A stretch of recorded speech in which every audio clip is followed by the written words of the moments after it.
Switch on your video camera.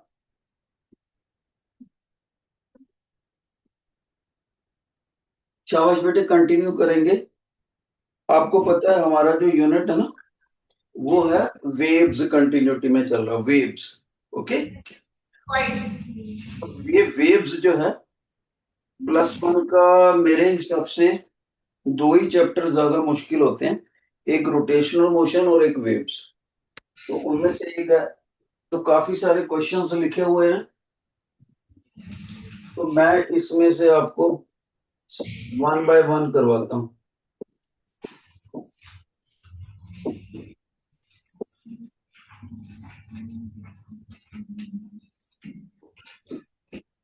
ये देखो बेटे, गौर से देखो क्या लिखा हुआ teacher. What are the three conditions of superimposing waves to produce three different outputs? To produce three different outputs.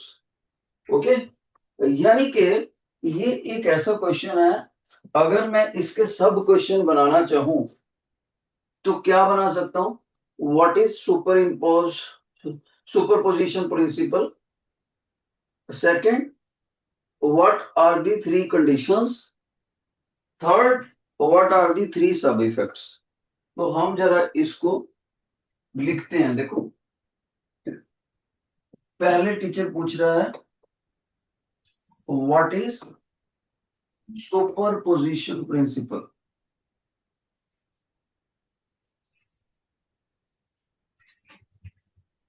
Okay बेटे, दूसरा टीचर पूछ रहा है what are three sub effects of superposition of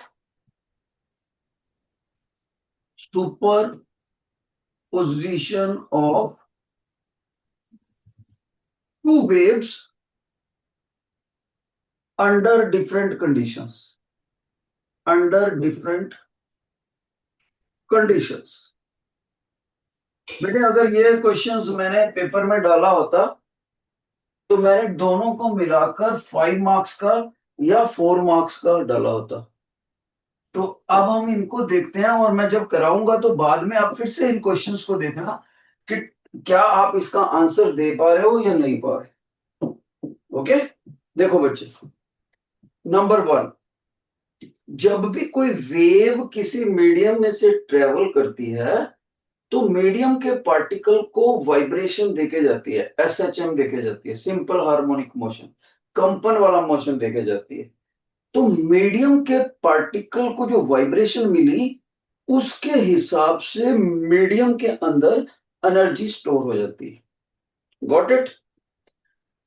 लेकिन अगर एक ही स्पेस के अंदर एट ए टाइम दो वेव्स आ जाए, एक वेव जा रही है और दूसरी वेव जा रही है, तो दोनों वेव्स मिलके अलग अलग पार्टिकल को अपने अपने हिसाब से वाइब्रेट करना चाहेंगी। जैसे एक पार्टिकल ए ले लो, इस पार्टिकल ए को वेव नंबर 1 जब इस कमरे में आ रही है तो अपने हिसाब से वाइब्रेट करना चाहेगी। वेव नंबर 2 जो है वो अपने हिसाब से वाइब्रेट करना चाहेगी। तो इन दोनों वेव्स ने उस पार्टिकल को अपने हिसाब से वाइब्रेट करा। रिजल्टेंट डिस्प्लेसमेंट क्या निकला उस पार्टिकल का, उसके हिसाब से इस मीडियम में जो एनर्जी है एक नए पैटर्न में स्टोर हो जाएगी। अब उस नए पैटर्न का क्या इफेक्ट आता है, वो नया पैटर्न कैसे होता है, उसको बताने वाले प्रिंसिपल को बोलते हैं सुपरपोजिशन प्रिंसिपल। जो बच्चा इसको आसानी से याद रखना चाहता है तो आप सुपरपोजिशन से एक पैरेलल वर्ड सुपर इंपोज याद करके रखो। अब देखो टीचर क्या कह रहा है, एक पर्टिकुलर स्पेस है, उस पर्टिकुलर स्पेस के अंदर एक वेव यहां से गई, उसने मीडियम के पार्टिकल को अपने हिसाब से एनर्जी देने की कोशिश करी वाइब्रेट करवा के। दूसरी वेव भी आई, उसने भी मीडियम के पार्टिकल को एनर्जी देने की कोशिश करी अपने हिसाब से। तो जो फाइनल पैटर्न निकल के आएगा उसको पता करने वाला जो प्रिंसिपल है, उसको बताने वाला जो प्रिंसिपल है, वो सुपरपोजिशन प्रिंसिपल है।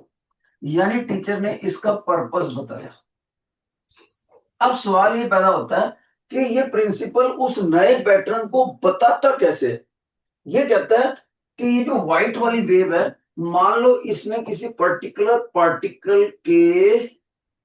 पार्टिकल को सिंपल हार्मोनिक मोशन दिया और उसको डिस्प्लेसमेंट y1 दिया। जैसे आप येलो वाली वेव ले लो। येलो वाली वेव है जो मीडियम के किसी पार्टिकल को ऐसी डिस्प्लेसमेंट देती है, लेकिन उसी वक्त उसी पार्टिकल को व्हाइट वाली वेव ये डिस्प्लेसमेंट देना चाहती है। ओके, तो इन दोनों डिस्प्लेसमेंट का वेक्टर सम करना है आपने। क्या करना है? Vector sum. Vector sum of displacement. तो आपके पास नेट डिस्प्लेसमेंट आ जाएगा।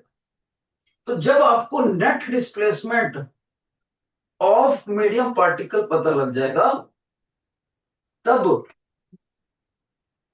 हमारे को इस मीडियम के अंदर एनर्जी कैसे स्टोर हुई है, एनर्जी स्टोरेज पैटर्न, उसका पता लग जाएगा।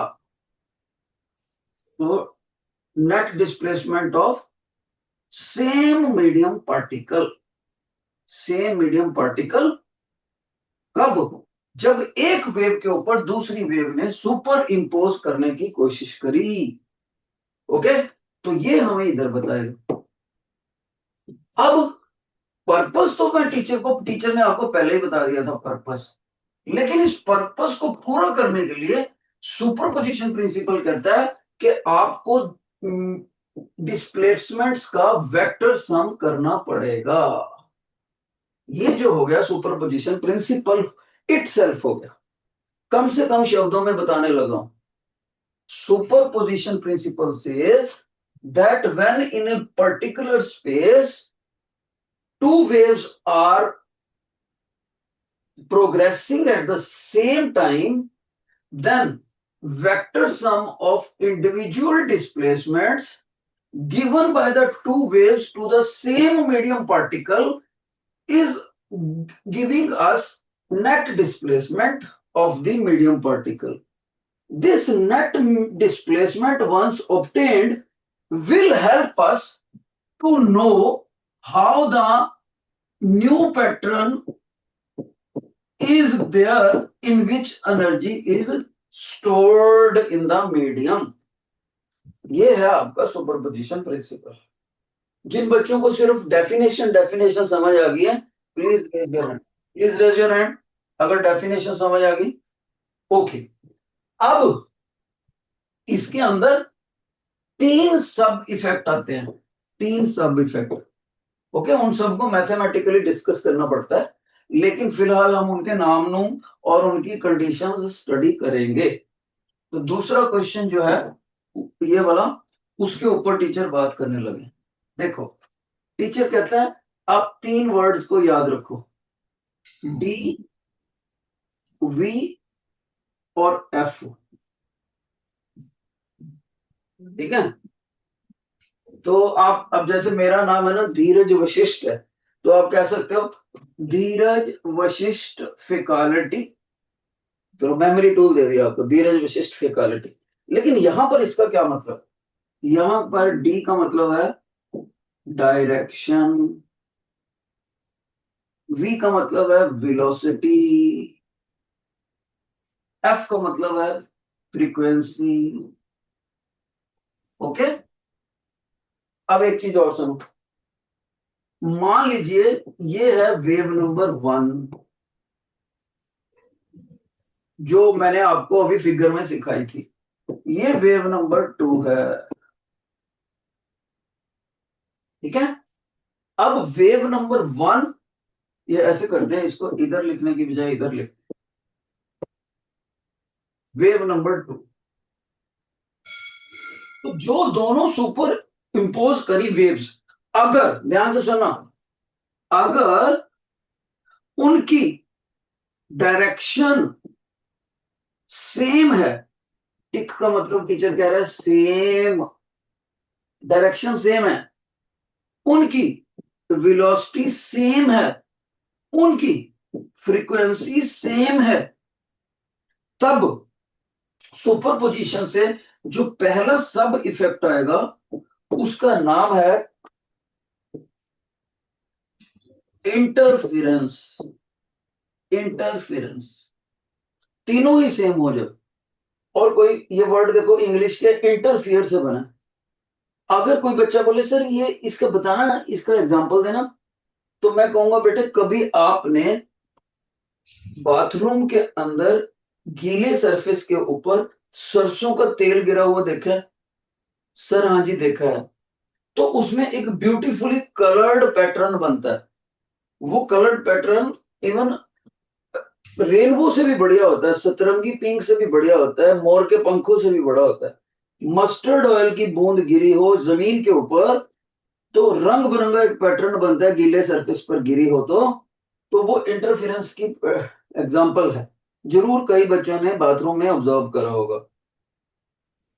अब दूसरी बात यह है कि अगर इन वेव्स में इन वेव्स में सेकंड इफेक्ट पड़ने लगे हैं, अगर इन वेव्स में वेलोसिटी सेम हो, फ्रीक्वेंसी सेम हो, लेकिन बेटे डायरेक्शन डायरेक्शन सेम नहीं होनी चाहिए, और ऊपर से डायरेक्शन सेम ना होने के बाद बिल्कुल ही अपोजिट होनी चाहिए। एक वेव इधर जाए तो एक वेव इधर आए, ऐसे एक वेव इधर तो एक वेव इधर, तब जो सब इफेक्ट आता है उसको बोलते हैं स्टैंडिंग वेव्स। Standing waves. और यहां कौन सा आया था? Interference wave. और एक पॉइंट और, स्टैंडिंग वेव का एक नाम और भी होता है, सभी बच्चों ने याद रखना है, स्टेशनरी वेव्स। दोनों का एक ही मतलब, स्टेशनरी वेव्स। अब कोई बच्चा बोलता है सर इसका एग्जांपल देना, तो ध्यान से सुन लो। पहले तो स्टैंडिंग वेव का मतलब क्या होता है? ऐसी वेव जो देखने में महसूस हो कि वो लगातार ट्रेवल करके एक जगह से दूसरी जगह जा रही है, पर रियलिटी में वो एक पर्टिकुलर स्पेस में बंध के रह जाए, उसी स्पेस में एक तरह से खड़ी हो जाए, और देखने में ऐसे लगे कि लगातार चलती जा रही है, पर रियलिटी में वो एक जगह पर बंदी हो, उसको बोलते हैं स्टैंडिंग वेव्स। ओके। जितने भी हमारे म्यूजिकल इंस्ट्रूमेंट्स हैं, बांसुरी है, ऑर्गन पाइप है, उसमें ये स्टैंडिंग वेव्स म्यूजिक प्रोड्यूस करती हैं। ओके। तीसरी बात सुनो, अगर दोनों वेव्स की अगर दोनों वेव्स की डायरेक्शन सेम हो, वेलोसिटी सेम हो, लेकिन फ्रीक्वेंसी सेम ना हो, एक वेव की फ्रीक्वेंसी दूसरी वेव की फ्रीक्वेंसी से डिफरेंट हो, अनइक्वल, लेकिन एक यहां कंडीशन है, दोनों फ्रीक्वेंसीज में जो डिफरेंस है, difference in frequency, higher frequency minus lower frequency, ये डिफरेंस बहुत कम होना चाहिए, very less, very less. Okay. तो ये जब बनती हैं तो जो तीसरा सब इफेक्ट सामने निकल के आता है उसको बोलते हैं बीट फॉर्मेशन। Beat formation. तो बीट फॉर्मेशन आपने देखा होगा, जिसको बोलते हैं धमक, जिसको पंजाबी म्यूजिक में तो बहुत ज्यादा बीट्स होती हैं, और इसका प्रैक्टिकल लाइफ में भी हम कई जगह पर फायदा लेते हैं। जैसे जैसे कोयले में खुदाई करने वाले जो हमारे वर्कर्स हैं, उन उनकी जान को, उनको मौत से बचा सकते हैं हम बीट फॉर्मेशन के मदद से। आगे मैं बताऊंगा आपको कैसे बता सकते हैं। ठीक है। तो ये आपका क्वेश्चन आएगा, what are the three sub effects. तो सब इफेक्ट्स के नाम आएंगे 1, 2 और ये तीनों सब इफेक्ट बेसिकली किसके सब इफेक्ट हैं? सुपरपोजिशन प्रिंसिपल के। तो सुपरपोजिशन प्रिंसिपल के तीन सब इफेक्ट निकले अंडर डिफरेंट कंडीशंस। ओके, तो इसमें ये वाला तो वो पूरी पूरी तरह से +2 के सिलेबस में रखता है, लेकिन ये दोनों वो +1 के सिलेबस में रखता है। तो देख लो बेटे, D stands for direction, V stands for velocity, F for frequency. और मेमोरी टूल क्या दिया टीचर ने? धीरज वशिष्ठ फैकल्टी। ओके, तो आपको याद रहेगा। जिन बच्चों को ये कंडीशनें समझ आ गई हैं और सब इफेक्ट समझ आ गए हैं, please raise your hand. Please raise your hand. Feedback जरूरी होती है भाई, वरना मैं आगे नहीं जा सकता। बहुत अच्छे, बहुत अच्छे। तो इसको भी हम स्टोर कर लेते हैं। Got it. अब एक क्वेश्चन आता है कई बार कि आप कैसे कह सकते हो कि साउंड का जो प्रोपेगेशन कांस्टेंट है एयर के अंदर, उसकी वैल्यू 0.61 है। कैसे कह सकते हो 0.61 है? तो सभी बच्चे ध्यान से देखें, ये क्वेश्चन कई बार पूछा भी जा चुका है और मैं अपने बच्चों को ये एक्सप्लेन करने लगा हूं। Please be attentive. ओके, क्या टीचर करने लगे हैं कि जो साउंड की प्रोपेगेशन है एयर के अंदर, उसका साउंड कोफिशिएंट जो है वो 0.61 है। कैसे आप कह सकते हो? ध्यान से सुन। एक वर्ड होता है अल्फा, उसकी वैल्यू होती है 0.61 मीटर पर सेकेंड पर केल्विन। ओके, और इस अल्फे का नाम क्या होता है? Temperature coefficient of velocity of sound या स्पीड ऑफ साउंड भी बोल सकते हो इन एयर। अब पहली बात तो मैं अपने बच्चों को बताऊंगा कि ये होता क्या है। दूसरी बात, इसकी इतनी वैल्यू आई कैसे? पहली बात व्हाट, दूसरी बात इसकी वैल्यू इतनी होती है, प्रूव इट। सुनना होगा। Your attention. नंबर 1, एक मिनट में जरा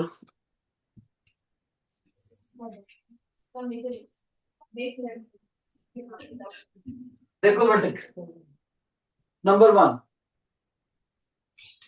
आपको टीचर ने बोला था कि टेम्परेचर के बढ़ने से साउंड की वेलोसिटी एयर के अंदर बढ़ती है। साउंड की वेलोसिटी एयर के अंदर बढ़ती है। ओके, लेकिन अगर मैं हवा का टेम्परेचर एग्जैक्टली 1 केल्विन इंक्रीज कर दूं, सिर्फ 1 केल्विन। ओके, अगर मैंने, ये तो होगी एक चीज, अगर मैंने टेम्परेचर राइज एग्जैक्टली 1 केल्विन कर दिया, तो साउंड की वेलोसिटी में कितना इंक्रीज हो जाएगा हवा के अंदर, इन एयर? जितनी भी ये वैल्यू होगी उसको बोलते हैं temperature coefficient of sound. Okay, देखो मीटर पर सेकंड किसकी यूनिट है? वेलोसिटी की। 1 डिग्री प्रति केल्विन के हिसाब से, इसलिए इसके यूनिट से भी पता लगता है। साउंड वेलोसिटी इंक्रीज पर यूनिट राइज इन टेम्परेचर कितना होगा, उसको अल्फा बोलते हैं।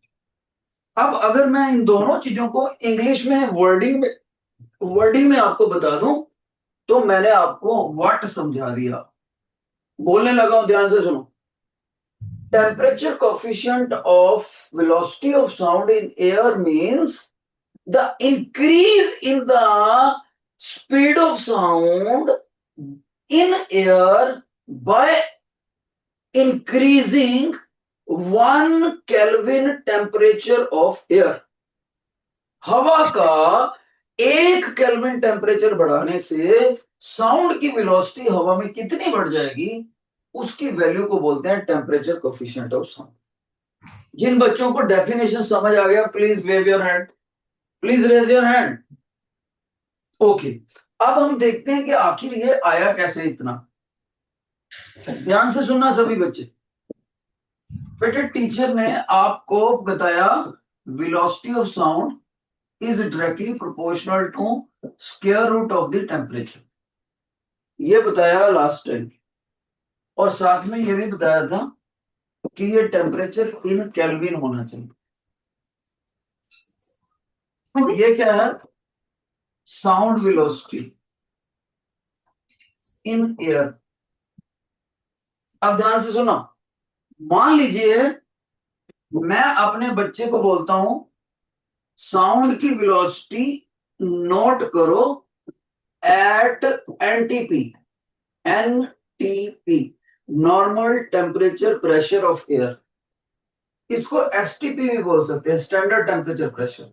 इसमें वैसे आपने याद रखना है कि टेम्परेचर तो होता है 273 केल्विन और प्रेशर होता है 101325 एट पास्कल। बेसिकली ये 1 एटमॉस्फेयर की वैल्यू है। ओके, तो मैं किसी बच्चे को बोलूं बेटे इसके ऊपर ये फार्मूला कैसे बनेगा, बच्चा बोलेगा सर ऐसे ऐसे बनेगा। I said yes. फिर मैंने उसको बोला अच्छा, मैंने हवा का टेम्परेचर टी डिग्री सेंटीग्रेड रख लिया, टी डिग्री सेंटीग्रेड। ओके, हवा का यानी इससे बदल दिया, टी डिग्री सेंटीग्रेड कर दिया। सेंटीग्रेड कह रहा है टीचर, सेल्सियस। तो क्या बनेगा, तो बच्चा कहता है सर फिर ना आप ये वेलोसिटी ले लो। तो मैंने कहा बेटे ये ले तो लूं, लेकिन तुम्हारा टेम्परेचर तो केल्विन में है, मेरा सेंटीग्रेड में है। तो बच्चे का आंसर होना चाहिए सर सेंटीग्रेड से केल्विन में आने का तरीका होता है। आई सेड क्या, 273 ऐड कर दो, आपका केल्विन में आ जाएगा। मैंने कहा ओके, इसका मतलब इसकी वैल्यू मैं यहां रख सकता हूँ। हाँ जी सर रख सकते हो। और फिर मैंने उसको बोला ऐसे तो ये जो सेंटीग्रेड है इसको भी अगर केल्विन है तो सेंटीग्रेड में लिखना होता तो 0 केल्विन 0 सेंटीग्रेड लिख सकता था। हाँ जी लिख सकते थे सर। तब इक्वेशन नंबर 1 और इक्वेशन नंबर 2 आ गई मेरे पास। अब मैंने बोला कि इक्वेशन नंबर 2 को इक्वेशन नंबर 1 से डिवाइड कर दो, ये कर दिया। जैसे इसको करा, ध्यान से सुना, यहां पर रखा मैंने T प्लस 273 केल्विन, और ये वाला टी नॉट स्टैंडर्ड जो होता है टीचर ने पहले ही बोल दिया था एसटीपी पर ये इतनी वैल्यू होती है, तो 273 लिख देते हैं, ऊपर से लगाते हैं अंडर रूट। अब देखते जाना, इसने इसको डिवाइड करा, इसने इसको डिवाइड करा। ओके, तो क्या बन गया, 273 ने 273 को डिवाइड करा 1, और ये बन गया टी अपॉन 273 बेटे। और अंडर रूट की पावर को हाफ बोलते हैं, सभी बच्चों को पता होना चाहिए। अब आपने +1 में मैथ में बाइनोमियल थ्योरम पढ़ी हुई है, उसमें क्या पढ़ा हुआ है, 1 plus x raise to the power n is approximately equal to 1 plus N X if x is very very less than 1। Binomial theorem math की। तो ये हमारा हो गया 1, और जितनी चीज को इस वक्त टीचर येलो सर्कल में लिख रहा है ये हमारा हो गया x, और ये हो गया हाफ हमारा हो गया n। तो ये वाली इक्वेशन लगाने लगे हम, v upon V naught is equal to 1 plus, ये हो गया n लगा दिया मैंने, n लगा दिया, और ये लगा दिया x। तो कोई बच्चा बोलेगा सर ये तो बन गया फिर 1 प्लस टी, और इसका डबल करो 273 का, ये 546 आना चाहिए मेरे हिसाब से।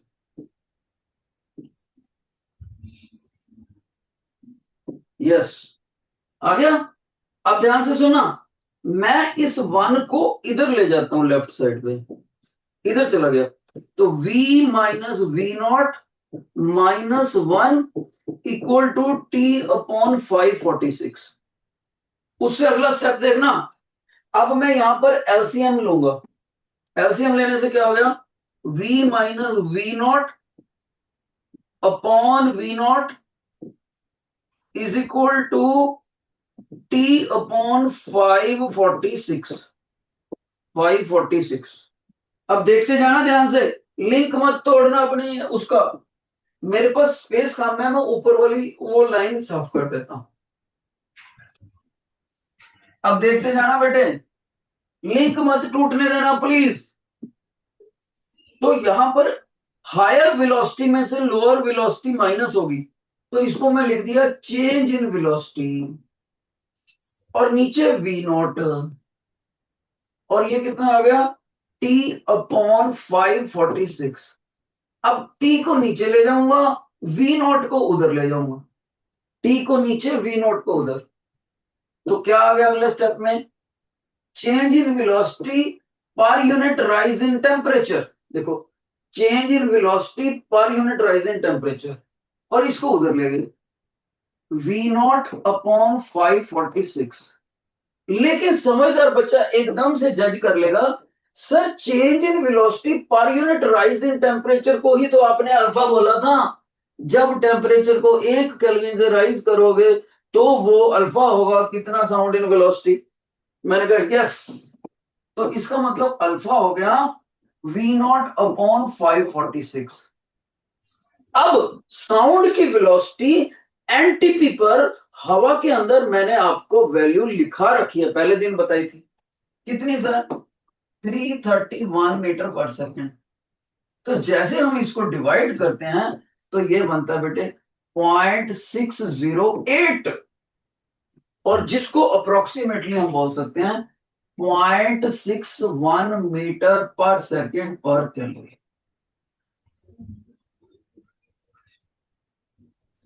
एक बार फिर से देखते हैं, साउंड के बढ़ने, टेम्परेचर के बढ़ने से साउंड की वेलोसिटी हवा में बढ़ती है, ओके, उन दोनों में रिलेशन ये लिखा हुआ है, ओके, टेम्परेचर केल्विन में होना चाहिए, ओके। दूसरी बात, टेम्परेचर अगर हवा का 1 केल्विन से इंक्रीज कर दिया जाए ऑफ एयर, तो साउंड की वेलोसिटी में जो इंक्रीज पाया गया वो 0.61 पाया जाता है, 0.61। उसी को टीचर अल्फा से बोलता है temperature coefficient of sound, okay. अब हमने प्रूव करना है कि ये इतना होता है, तो टीचर ने इस फार्मूले को एनटीपी पर लिख लिया, टीचर ने इसी फार्मूले को हायर टेम्परेचर पे लिख दिया, दोनों टेम्परेचरों केल्विन में होना चाहिए, उसने इक्वेशन नंबर 1 और 2 को डिवाइड कर दिया। पर क्योंकि हमें टेम्परेचर केल्विन में पुट करना है और दिया हुआ हवा का टेम्परेचर सेंटीग्रेड में है, सेंटीग्रेड या सेल्सियस एक ही बात होती है, तो टीचर ने सेंटीग्रेड वाले टेम्परेचर में 273 ऐड करके केल्विन में बना लिया और यहां पुट कर दिया। जब डिवाइड करा तो प्रोपोर्शनलिटी प्रोपोर्शनलिटी कट के इक्वल बन जाते होते हैं, तो ये इक्वल बन गया। अब इनको इंडिविजुअली डिवाइड कर दिया, क्योंकि 273 कॉमन डिवाइडर है, तो डिवाइड करके 273 ने 273 को डिवाइड करा 1, और इधर ये आ गया, ओके। फिर ये देखो बायनोमियल थ्योरम लगा दी, अंडर रूट को हाफ लगा दिया। ये बायनोमियल थ्योरम कौन सी कराई थी टीचर ने, एक बार फिर से लिख के बता देता है टीचर। टीचर ने कराई 1 plus x raise to the power n is approximately equal to 1 plus N X. अगर ये x लेस देन 1 है तो ये जो हमारा t होता है ये बहुत लेस देन 1 होता है, बहुत सारा, तो हमने लगा दिया, तो ये आ गया। इस 1 को इधर लेकर आए, एलसीएम लिया, चेंज इन वेलोसिटी आ गया, ये आ गया, टेम्परेचर और ओरिजिनल वेलोसिटी को इंटरचेंज कर दिया, तो साउंड की वेलोसिटी एनटीपी पर होती है 331, इनको डिवाइड करा तो ये। जिन बच्चों को ये समझ आ गया please raise your hand, please raise your hand, okay. तो ये मैं बहुत ही बढ़िया क्वेश्चन डाल सकता हूं पेपर में, 3 मार्क्स का या 2 मार्क्स का, यूजुअली 3 का डालना चाहिए मेरे को। कैसे बनेगा question, define temperature coefficient of sound and prove its value is this much. Okay,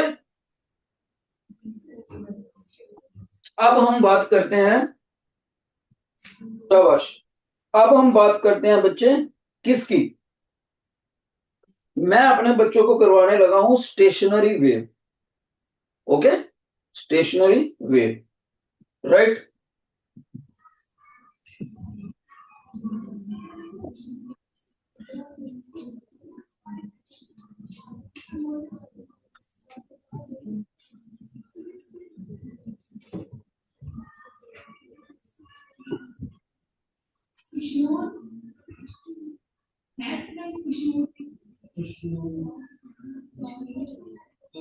attention, no no yes please बेटे, ये ना हमारे टिपिकल आर्टिकल्स होते हैं, इसमें अटेंटिव रहना होता है।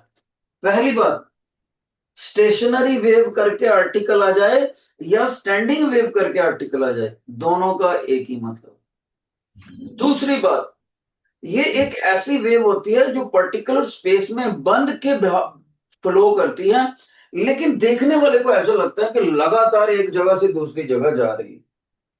तीसरी बात, इस स्टेशनरी वेव्स में को प्रोड्यूस करने के लिए दो प्रोग्रेसिव वेव को सुपर इंपोज करना पड़ता है, दो प्रोग्रेसिव वेव को। और उन दो प्रोग्रेसिव वेव को जब सुपर इंपोज करना पड़ता है तो कंडीशन क्या होती है? कंडीशन होती है धीरज वशिष्ठ फिकलिटी, डायरेक्शन वेलोसिटी फ्रीक्वेंसी। इसमें वेलोसिटी सेम आएगी, फ्रीक्वेंसी सेम आएगी और डायरेक्शन अपोजिट होएगी, डायरेक्शन अपोजिट। तो यहां पर टीचर ने इतनी सारी कहानियां बता के यानी इंट्रोडक्शन दे दी, डेफिनेशन बता दी, कंडीशन बता दी। ओके, अब हम देखते हैं कि इसको करना कैसे। राइट बेटा, योर अटेंशन। सबसे पहली बात ये हुई, दोनों वेव्स में से एक वेव को लिखूं मैं, दोनों वेव्स में से। जैसे मैंने एक वेव को लिखा y is equal to A sine omega T minus के एक्स। एक बच्चा कहता है सर ये क्या आ गया, ये क्या आ गया? तो उस बच्चे को शायद याद होना चाहिए कि जब हमने प्रोग्रेसिव वेव की इक्वेशन लिखी थी कल, कल नहीं पिछले लेक्चर में, तो ये इसमें बताना चाहूंगा वाई मीडियम के पार्टिकल का सिंपल हार्मोनिक मोशन का डिस्प्लेसमेंट बता रहा है, ए एम्पलीट्यूड बता रहा है, ओमेगा एंगुलर फ्रीक्वेंसी बता रहा है, टी बता रहा है इंस्टेंटेनियस टाइम, एक्स का मतलब है वेव ने खुद ने कितना डिस्टेंस ट्रेवल कर लिया, और के का मतलब होता है प्रोपेगेशन कांस्टेंट। दूसरी बात, अगर कोई वेव ऐसे जा रही है, ठीक है, ऐसे, तो ये चीज होती है एम्पलीट्यूड। ओके, और पूरी लंबाई को हम बोलते हैं लैम्डा, वेवलेंथ। और ओमेगा की अपनी वैल्यू होती है 2 पाई/टी। टी का मतलब होता है पूरे साइकिल को यहां से यहां ट्रेवल करने में टाइम कितना लग गया, टाइम पीरियड। और टाइम पीरियड का रेसिप्रोकल होता है फ्रीक्वेंसी। फ्रीक्वेंसी को न्यू से भी लिख देते हैं, एफ से भी लिख देते हैं। और ये जो प्रोपेगेशन कांस्टेंट है के, इसकी डेफिनेशन होती है 2 पाई/लैम्डा। याद रहे, ओमेगा और के का फार्मूला कंफ्यूजिंग है, दोनों उल्टे पुल्टे मत कर देना दोनों को। ओमेगा में टाइम पीरियड आएगा नीचे और प्रोपेगेशन कांस्टेंट में लैम्डा आएगा। अब सुनो ध्यान से बच्चे, तो क्या इस वेव को और कोई तरीके से भी लिखा जा सकता है? इस वेव को हाँ जी लिखा जा सकता है, लेकिन एक फार्मूला और भी आपको सीखना है, velocity is equal to frequency into wavelength. Velocity is equal to frequency into wavelength, ये भी याद रखना है। ओके, बाकी velocity is equal to displacement upon time तो होता ही है। तो ये टीचर ने एक वेव बताई अभी, और साथ में स्पोर्टिंग फार्मूलेज बताए 4। क्यों बताए स्पोर्टिंग फार्मूले, क्यों बताए? क्योंकि इन फार्मूलों की मदद लेके उस इक्वेशन को किसी नए फॉर्मेट में भी लिखा जा सकता है। सर कैसे कह सकते हो बताओ आप? जैसे जैसे मैं y को लिखूं, ध्यान से सुना, ए साइन ओमेगा की जगह 2 pi by capital T, small T वैसे ही लगाया, माइनस के की जगह ये लिखा 2 पाई बाय लैम्डा और एक्स। ठीक है। दूसरी बात क्या, वेलोसिटी का फार्मूला होता है डिस्प्लेसमेंट अपॉन टाइम। तो अगर डिस्प्लेसमेंट लैम्डा हो, लैम्डा, तो टाइम कितना लग गया इसको निकलने में, टाइम पीरियड।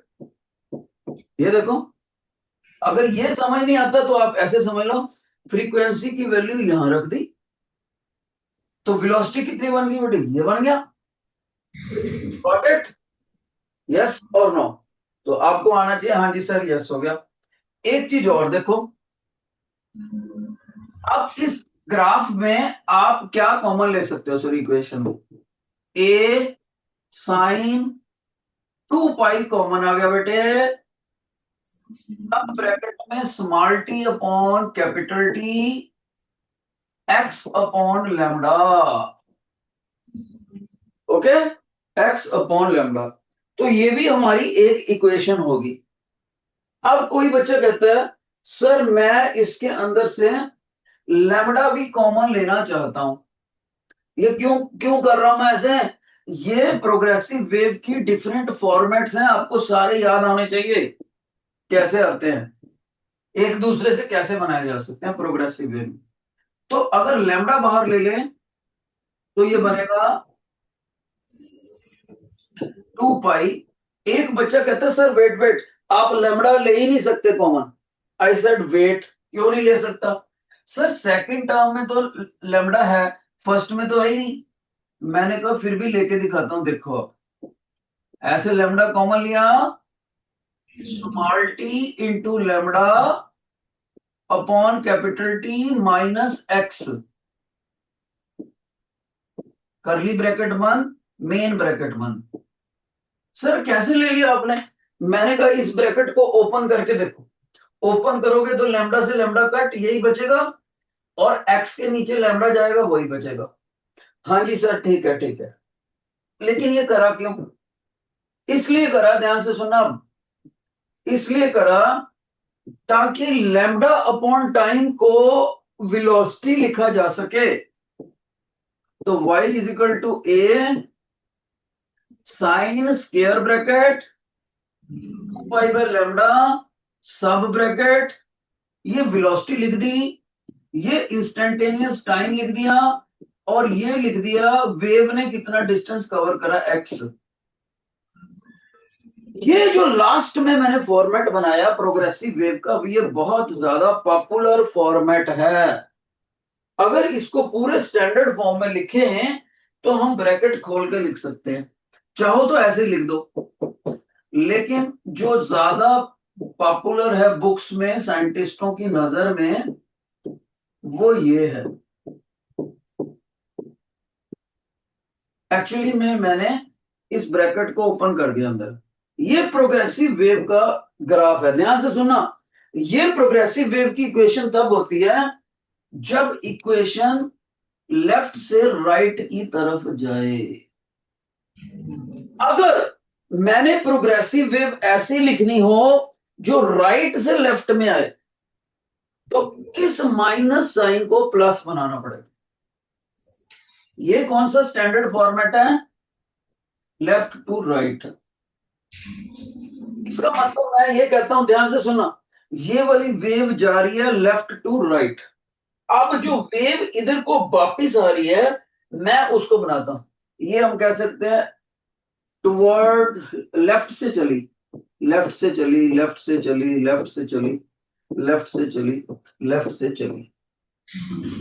अब एक इक्वेशन उधर से वेव वापस आ रही है, राइट को चली, राइट को चलिए, तो यहां बनेगा plus, standard format, A sine 2π/v upon lambda plus x upon lambda, ये आ गया। लेकिन बेटे जब लेफ्ट से राइट आई, राइट से लेफ्ट गई, तो डायरेक्शन भी चेंज होगी। तो डायरेक्शन चेंज होने की वजह से ये लगाया मैंने माइनस। ओके, अब ध्यान से सुनो, हमने तो स्टैंडिंग वेव बनानी है। स्टैंडिंग वेव में एक वेव को दूसरी वेव के ऊपर सुपर इम्पोज करना है। तो सुपर पोजिशन प्रिंसिपल क्या बोलता था? सुपर पोजिशन प्रिंसिपल बोलता था resultant net displacement y1 plus y2। अगर तीसरी वेव होती तो वो भी आ जाती y3।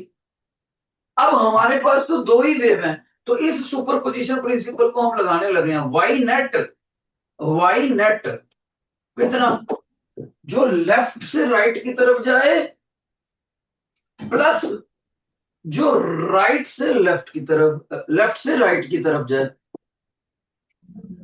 राइट से लेफ्ट की तरफ।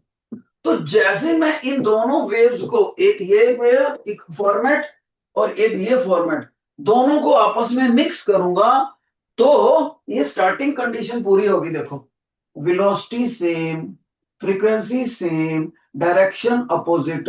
जो जब इनको मिक्स करके एक रिजल्टेंट इक्वेशन बनाऊंगा, उसको बोलूंगा स्टैंडिंग वेव इक्वेशन। तो कैसे बनेगी देखो ध्यान से। जैसे ही मैंने इनको यहां पर रखा, तो भाई बच्चा बोलेगा सर लेफ्ट के लिए था, अब ये ले लो। आई सेड ठीक, A sine 2π/v upon lambda minus के x, lambda x upon lambda. दूसरा बच्चा कहेगा सर दूसरी भी आप लो, उसमें ये पड़ा। तो मैंने कहा बेटे ये फार्मूले का प्लस है, ऊपर से ये माइनस है, तो जब आप यहां पुट करोगे तो प्लस और माइनस का तो माइनस बन जाएगा। बच्चा कहता ठीक है सर, ए साइन, सारे का सारा यही एक्सप्रेशन, पर यहां माइनस की बजाय प्लस। ओके, अब अब देखो क्या हो गया। अगर इन दोनों एक्सप्रेशन में मैं ए कॉमन ले लूं, ए कॉमन ले लूं, तो जानते हो क्या बनेगा बेटे? तो अंदर बनेगा, ध्यान से सुनना, साइन करके एक फार्मूला बनेगा, ये सारा, इसको हम सी बोल देते हैं, सी। और माइनस साइन करके एक और बनेगा, वो प्लस वाला ये जो था, इस पूरे एंगल को हम डी बोल देते हैं। अब आपको मैथ में एक फार्मूला याद करा हुआ है, साइन सी माइनस साइन डी। जरूर आप में से किसी बच्चे को याद होगा मैथ का फार्मूला। है कोई बच्चा जो बता सके साइन सी माइनस साइन डी का क्या फार्मूला होता है?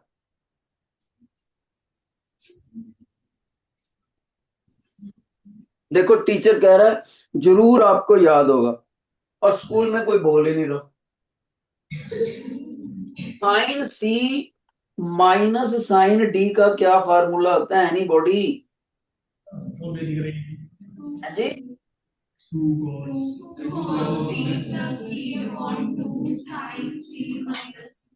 बहुत अच्छे बहुत अच्छे।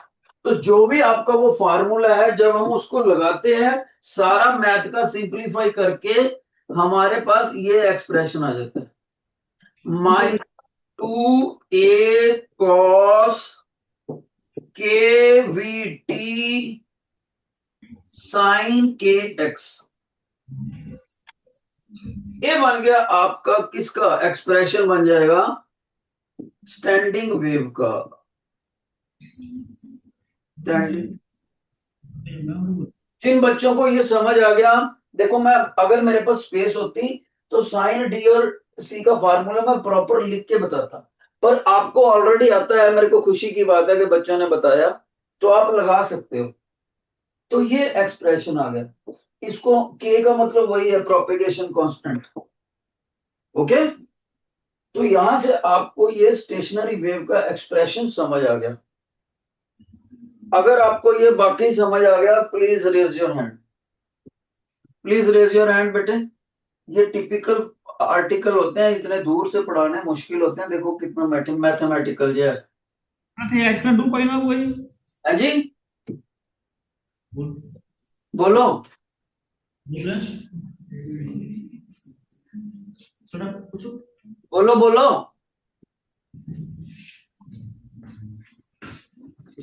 सर फॉर्मूले से मिस्टेक है। किसमें? फॉर्मूले से मिस्टेक है सर। केड़े च? ये तो रेफरेंस लेवल होता है बेटे। आपको पता होना चाहिए, अलग अलग बुक्स में, किसी बुक्स में आपको ऐसे प्लस में भी मिलेगा, यहाँ प्लस भी मिलेगा। वो सर सेंटर वाली लाइन थी। सेंटर वाले में तो 2 पाई लैम अपॉन लैम्डा से मल्टीप्लाई की थी सर। हाँ ये थे यहाँ, यहाँ इधर नीचे और नीचे। वो एक्स का था 2 पाई है, वो 2 पाई एक्स अपॉन लैम्डा। 2 पाई एक्स, हाँ यहाँ यहाँ सॉरी सॉरी, ये ठीक हो गया। यहाँ 2 पाई, नहीं अगले अगले में, अगले में जब इसको ओपन करा, बिल्कुल अच्छा, बिल्कुल सही सर, ये 2 पाई छूट गया सर ये।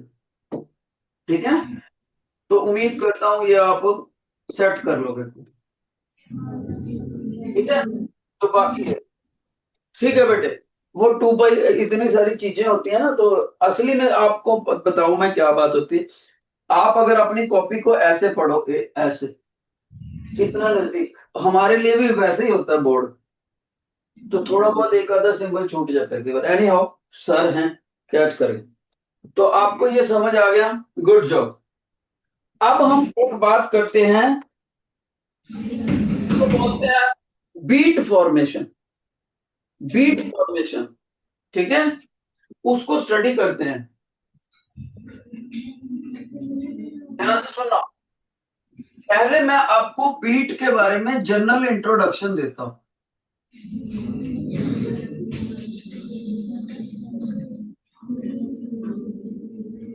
पहले जनरल इंट्रोडक्शन, ध्यान से सुनो। नंबर 1, हमने ये स्टडी करा था कि जब एक वेव और दूसरी वेव दोनों सुपर इम्पोज करेंगी, तो दोनों बीट्स तभी बनाएंगी अगर उनकी डायरेक्शन सेम हो, वेलोसिटी सेम हो, लेकिन frequency F1 is not equal to F2 हो।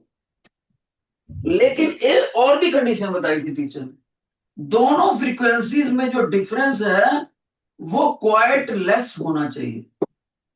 Quite less. बच्चे कहते हैं sir what do you mean by quite less?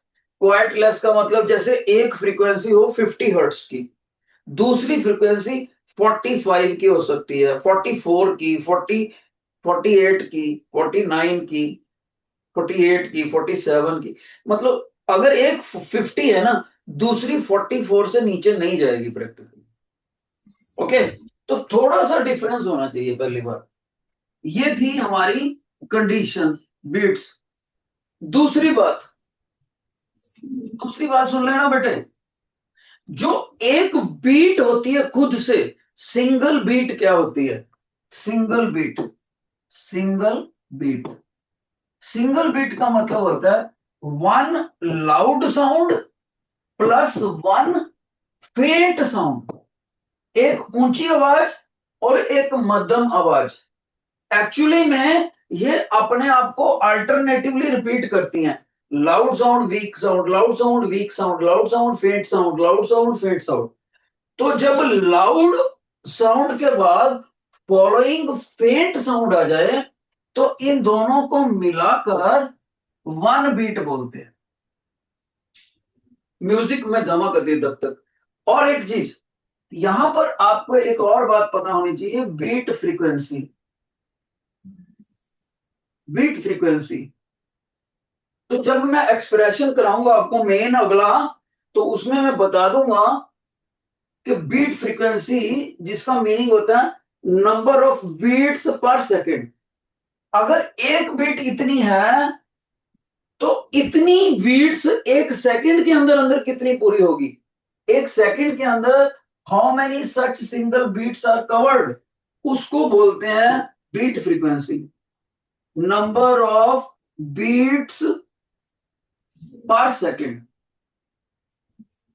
और ये भी बता दूंगा मैं आपको प्रूव करके, कि ये beat frequency equal to difference in frequencies होता है।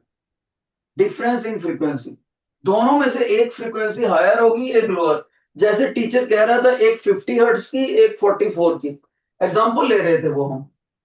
तो हायर फ्रीक्वेंसी में से लोअर फ्रीक्वेंसी को माइनस करके उनके डिफरेंस को बीट फ्रीक्वेंसी बोलते हैं। ये तुम्हें अलग से याद करना।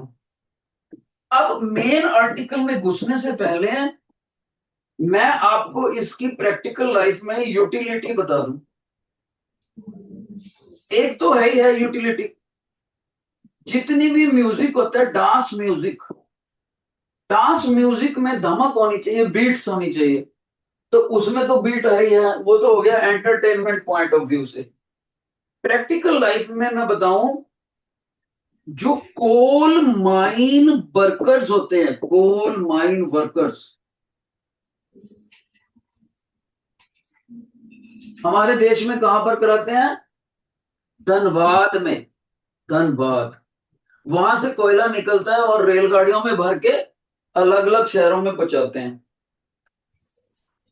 तो वो जो वर्कर्स होते हैं उनकी लाइफ को 24 घंटे खतरा रहता है, डेंजर टू लाइफ। क्यों? ध्यान से सुनना, डेंजर टू लाइफ क्यों? क्योंकि जिस कोयले की खान में वो हथौड़े मारते हैं ऐसे ऐसे, उसमें कोयले की पापड़ी के नीचे बड़ी बार एक पॉइजनस गैस ट्रैप हो रखी होती है।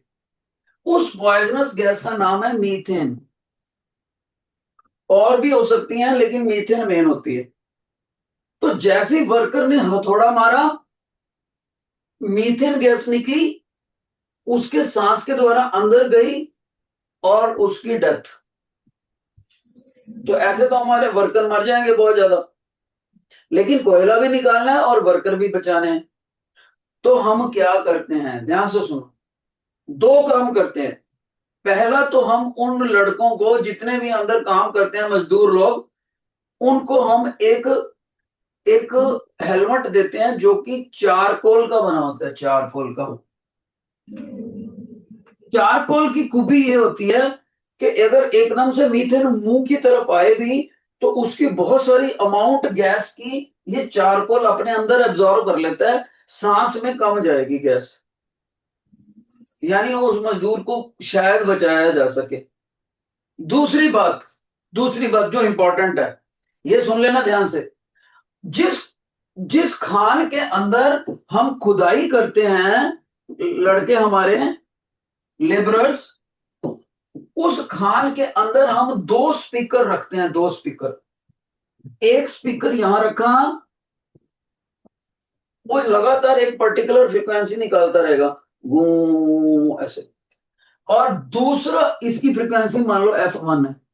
एक स्पीकर ऐसा जो यहां रखा होगा, एक थोड़ा पीछे होएगा, एक खान की डेप्थ पर होएगा, वो नई फ्रीक्वेंसी छोड़ेगा, क्यों?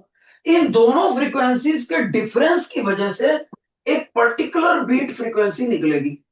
जैसे ऐसे निकले, डग डग डग डग डग डग डग डग डग डग, लाउड साउंड, फेंट साउंड, डग डग डग डग डग ऐसे। अब ये वर्कर लोग हैबिचुअल हो जाते हैं कि अगर फ्रीक्वेंसी ऐसे आ रही है, डग डग डग डग डग, इसका मतलब मीथेन गैस कहीं से नहीं है अंदर, अपना काम करते रहो।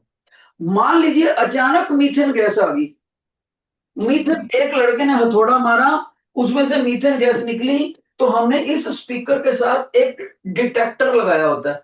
जैसे ही वो इस गैस को डिटेक्ट करता है, तो ये फ्रीक्वेंसी F2 से चेंज होकर F3 बन जाती है। जैसे मान लीजिए ये फ्रीक्वेंसी थी 44 हर्ट्स, ओके, और ये फ्रीक्वेंसी थी 47 हर्ट्स। तो दोनों का डिफरेंस कितनी बीट फ्रीक्वेंसी बनी? 3 हर्ट्स होगी, 47 माइनस 44। तो ये आवाज वो चल रही थी लगातार, डग डग डग डग डग। मान लीजिए जैसे मीथेन होगी, इस स्पीकर ने अपनी फ्रीक्वेंसी F3 बना देगी। F3 बना दी तो मान लीजिए 50 हर्ट्स बना दी उसने। तो 50 माइनस 40 हर्ट्स, 6 हर्ट्स की बीट फ्रीक्वेंसी होगी, जो कि नॉर्मली कितनी थी? 3 की। तो जो वर्करों को ऐसे आवाज सुनाई देती थी, डग डग डग डग डग डग डग, वो 6 हर्ट्स होने पर ऐसे सुनने लगी, डग डग डग डग डग डग डग डग डग डग। एकदम से सारे लड़कों को नई बीट फ्रीक्वेंसी पता लगेगी, वो एकदम से अपने छेनी हथौड़ा वहीं पर छोड़ के गुफा के बाहर आ जाके चाय वगैरह पिएंगे और तब तक बाहर बैठे रहेंगे जब तक नॉर्मली वही बीट्स उस फ्रीक्वेंसी नहीं सुनाई देती। यानी ऐसे से ना डग डग डग डग डग डग डग ऐसे से हटके डग डग डग डग दोबारा वही ना आ जाए। वो कब आएगी? जब ये स्पीकर मीथेन गैस की डिटेक्शन करना बंद कर देगा तो उसकी फ्रीक्वेंसी 50 हर्ट्ज से गिर के दोबारा 57 हो जाएगी। 57 नहीं 47। तो 47 और 44 में जो डिफरेंस हो गया 3 हर्ट्ज की फ्रीक्वेंसी दोबारा आ जाएगी। बाहर बैठे हुए वर्कर्स को पता लग जाएगा सारी पॉइजनस गैस कोयले की खान में से बाहर एटमॉस्फेयर में उड़ गई है। Now nothing to worry, let's go inside again and start working. इस तरह से आपको बीट फ्रीक्वेंसी की यूटिलाइजेशन समझ आ गई होगी। जिन बच्चों को समझ आ गई है please raise your hand. Yes, बहुत अच्छे, बहुत अच्छे, बहुत अच्छे बेटे। अब हमने इस बीट फ्रीक्वेंसी को मैथमेटिकली स्टडी करना है, बशर्ते कि हमारे पास टाइम बचा हो। बचा नहीं है, पूछ के आता हूं एक मिनट। हाँ बेटे, अब ऐसा है, इसके बाद मेरे को +2 को टाइम देना है, उनके बोर्ड के एग्जाम है। वो डायरेक्टर साहब कह रहे हैं कि +1 को बीट वगैरह आप अगले अगले सेशन में समझा सकते, लेकिन फिर भी आपको इंट्रोडक्शन जरूर समझ आ गया होगा बीट का। अगर आपका ये आर्टिकल कवर हो जाता है बीट का, तो बीट की मोटे तौर पर आपकी थ्योरी कवर हो जाएगी। बस एक आपको ऑर्गन पाइप का आर्टिकल अलग से करना पड़ेगा। जिन बच्चों को आज का लेक्चर समझ आया please wave your hand once, give me the feedback. Thank you, thank you. आपको इसीलिए अच्छा समझ आया क्योंकि आपके सर ने पहले ही बहुत अच्छा बेस बना रखा है। Thank you students and to your class teachers.